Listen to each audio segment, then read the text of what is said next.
In today's video, I want to guide you on how to fix hibernation or Hibernate not appear here when you want to set your hibernation on your PC. This can be frustrating, but guys, this video is going to help you fix this issue in a moment. So to do that is very simple, guys. Come to the search button here, type in CMD, right click on it, then run as administrator.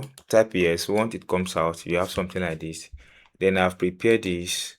Then just copy everything you see here, copy, then right click here to paste it, then hit enter button on your device. Then that's okay. Then you can now close this page, then close this one. Now let's close this page down, then come to the search bar, type in control panel, click on it to open control panel. Now go to security now, system and security, you click on it. Now under power option, click on what the power does button does, click on it. Now you can see that other option has been activated here. Now you have it here. So that's all, guys, on how to enable Hibernate Notion on your laptop PC. If you enjoyed this tip, you have not subscribed, please subscribe for more updates like this.